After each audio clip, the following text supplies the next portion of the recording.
नमस्कार फ्रेंड्स, आप सभी का एक बार फिर से एजुकेशनल चैनल में स्वागत है। और आज की वीडियो में हम आपके लिए लेके आए एक बहुत ही इंपॉर्टेंट क्वेश्चन पेपर। और ये क्वेश्चन पेपर है पीएचडी के एडमिशन का और रिटन टेस्ट का क्वेश्चन पेपर। और हमारे चैनल के माध्यम से कुछ व्यूअर का डिमांड रहा है कि पीएचडी के एडमिशन का क्वेश्चन पेपर अवेलेबल कराइए, प्लस करेक्ट आंसर की भी अवेलेबल कराइए। तो आज की वीडियो में दोनों चीज़ें ही अवेलेबल हैं आपके लिए, पीएचडी के एडमिशन का क्वेश्चन पेपर प्लस आपका करेक्ट आंसर की। और साथ ही साथ इस क्वेश्चन पेपर का पीडीएफ भी अवेलेबल है। तो आप लोग डिस्क्रिप्शन बॉक्स में जाके डाउनलोड कर सकते हैं ये क्वेश्चन पेपर। और ये क्वेश्चन पेपर जो है ये है आपके एक सेंट्रल यूनिवर्सिटी के पीएचडी एडमिशन का रिटन टेस्ट का क्वेश्चन पेपर, और यूनिवर्सिटी है आपका दिल्ली यूनिवर्सिटी।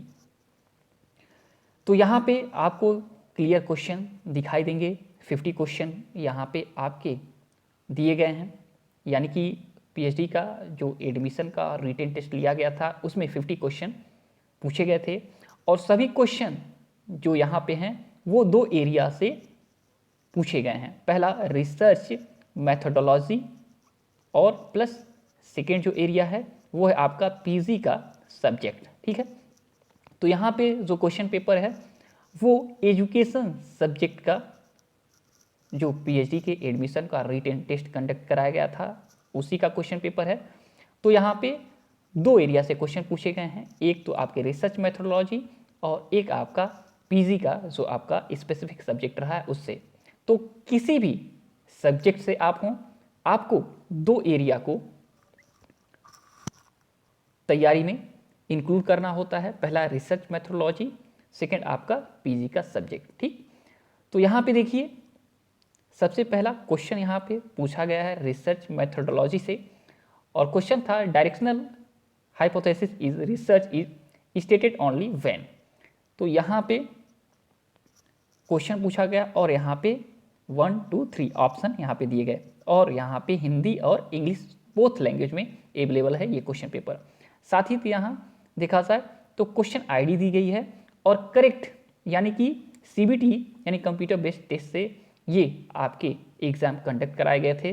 तो यहाँ पे क्वेश्चन आईडी दी गई थी, जैसे आपके यूजीसी नेट का एग्ज़ाम होता है या सीएसआईआर नेट का एग्ज़ाम होता है, उसी तरह से ये भी आपका एग्ज़ाम कंडक्ट कराए गए थे। तो इसलिए क्वेश्चन पेपर जो हैं थोड़ा सा यहाँ पे आईडी के अंतर्गत रखे गए हैं। तो यहाँ पे जो देखा जाए तो यहाँ पे क्वेश्चन के करेक्ट आपके आंसर यहाँ पे दिए गए हैं। तो देखिए यहाँ पे ऑप्शन हम नहीं पढ़ रहे हैं, ऑप्शन आप लोग देख लीजिएगा। क्वेश्चन 1 का जो करेक्ट आंसर है वो है यहाँ पे आईडी नंबर 34। तो यहाँ पे आईडी नंबर 34 यानी कि सेकेंड ऑप्शन करेक्ट है, ऑप्शन आपका फर्स्ट एंड थर्ड।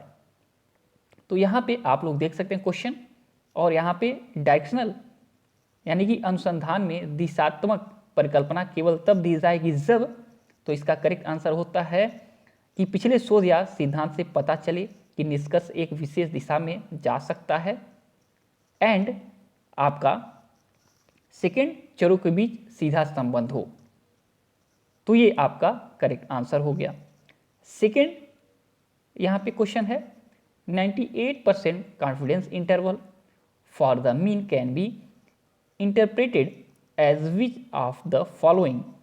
यहाँ पे option first and option second दिया गया है।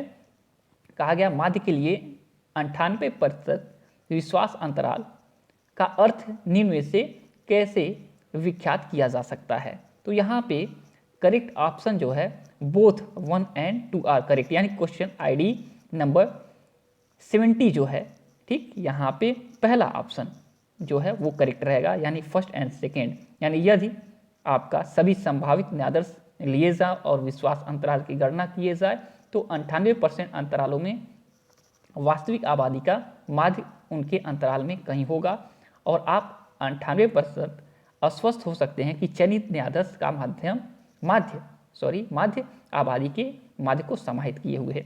तो यहाँ पे 270 यानी कि फर्स्ट ऑप्शन यहाँ पे करेक्ट है। तो इसी तरह से आपके सभी क्वेश्चन दिए गए हैं और सबका करेक्ट यहाँ पे आंसर भी दिया गया है। अगला question, which of the following statement is in appropriate about case study. Case study के बारे में यहाँ पे कहा गया है कि कौन सा कथन जो है या ऑप्शन जो है उचित नहीं है।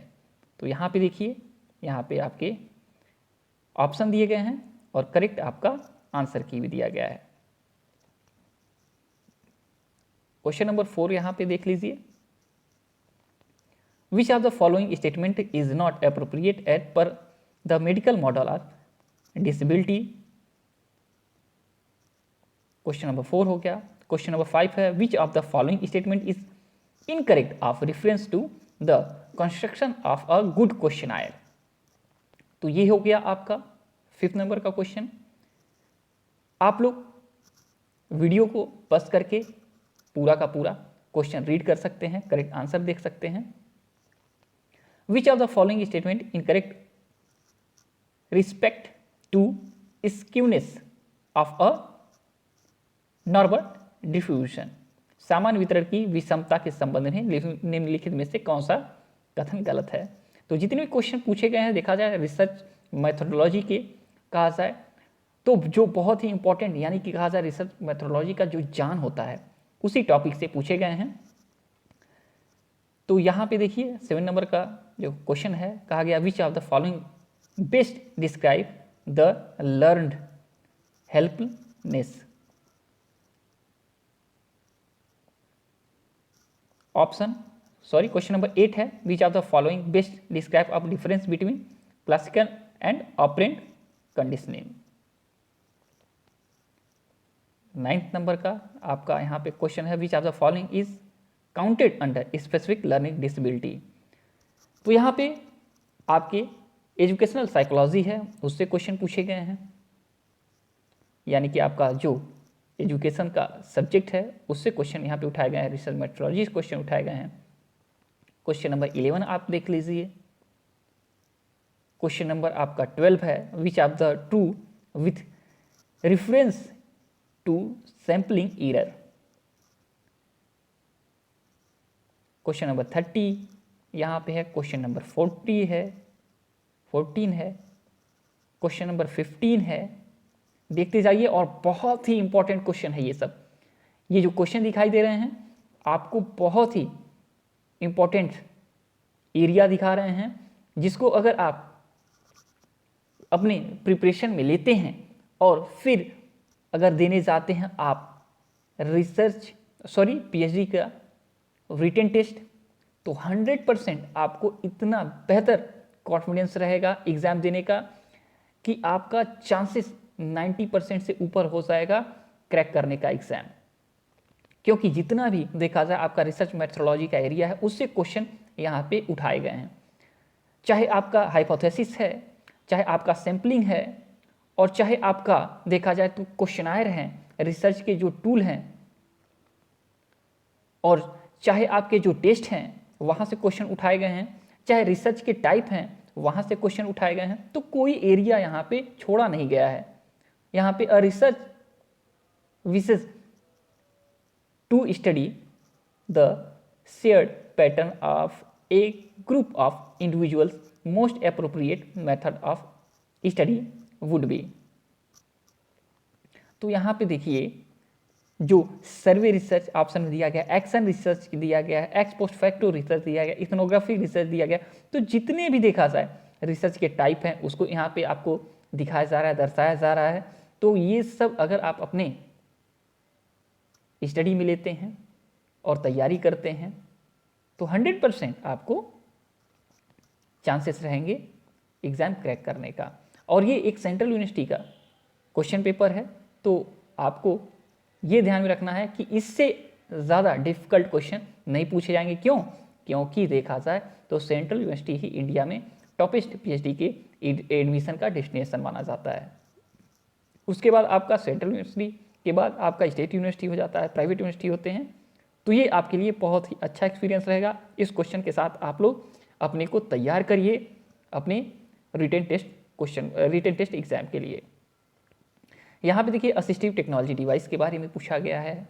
31 नंबर का क्वेश्चन, 32 नंबर का क्वेश्चन पेपर यहाँ पे देखिए लिस्ट 1 एंड लिस्ट 2 दिया गया है। मैच कराने की यहाँ पे बातें चलेंगी। इंसाइक्लोपीडिया है, ERIC है, जनरल्स हैं, डिजर्टेशंस हैं, उसके बारे में यहाँ पे चीज़ें दी गई हैं। सेकंड आपका जो सूची है और आपको मैच कराना है। बहुत ही बढ़िया क्वेश्चन है, इससे आपको बहुत ही अच्छा कॉन्फिडेंस रहेगा आगामी एग्जाम के लिए। क्वेश्चन नंबर 34 है यहाँ पे, for a study grade 8 student a local school from the northeastern part of India where included a questionnaire was administered to all 8 grades who were present a Wednesday. The sample drawn is a।